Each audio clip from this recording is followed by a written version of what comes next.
እና በጣም ብዙ ተፈትኛለሁ።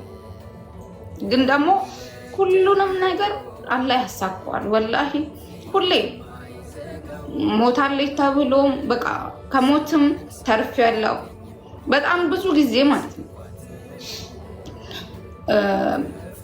እኔ እንጃ እንዴት ብዬ እንደምገልጽላችሁ አላውቅም። በጣም ብዙ ጊዜ ከሞት ተርፌያለሁ።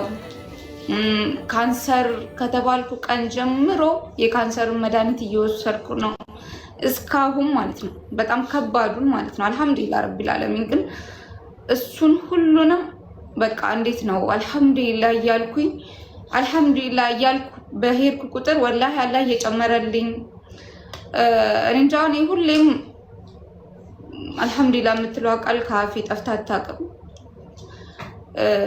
ለዛ ነው አላህ ሁሉ ነገር እየጨመረልኝ እየሄደ እንትን ያለው እና አላህ ሁሌም አለ ከጎናችን ነውና እኛ አይመስለንም ወላሂ በቃ ስንዘል እንደፈለግን ስንሆን ሁሉ ነገር እንትን ስንል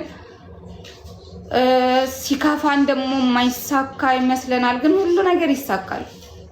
ወላሂ ሁሉ ነገር እንደሚሳካ ነው። ሁሌም አላህ ብቻ በቃ እንዴ ብዬ ልንገር ካላቅም አላህ ሁሌም ከጎናችን ነው።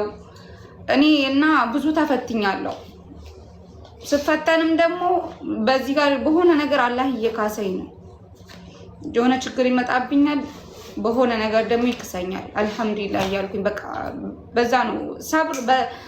አንድ ነገር አንድ ፈተና ሲመጣብኝ ሌላ እንትን በቃ ሌላ ምቾት እንደሚያመጣ ስለማውቀው ያንን ምቾት ደግሞ ይሄንን ፈተና ማለፍ ስላለብኝ አልፌ ስለሆነ እንትን አልሐምዱሊላህ ብዬ ይሄንን ምቾት ውስጥ ስለምገባው ስለዛ አልሐምዱሊላህ እያልኩኝ ያንን ምቾት ተጠብቀዋለሁ። አልሐምዱሊላህ ረቢል ዓለሚን። የዛሬ አመትም ሰርጀሪ ላይ ነበርኩ። በጣም ከባድ ሰርጀሪ ነበር የዛሬ አመትም የተሰራልኝ እዚሁ ህንድ ውስጥ ማለት ነው። ሳምባዬ ግማሽ ቀኝ ፓርቱ ወጥቶ እንደዛው እግሬም ብረት ተገብቶለት ከአንድ አመት በላይ ነበር ይሄ አሁን የተቆረጠው እግሬ እንትን ያለውና የዛኔ ራሱ በቃ ሞታለች ሁላ ተብሎ እንትን ሲባል ነበርና አላህ ትርፎኝ ለዚህ አበቃኝ። አልሐምዱሊላህ ረቢል ዓለሚን። አሁንም ገና ብዙ ምቾቶች አሉ ለኔ እንትን ያለልኝ አላህ ያዘጋጀልኝ ያስቀመጠልኝ እና ያንን ምቾት ደግሞ መድረስ የምችለው ዛሬን ሳመሰግን ነው።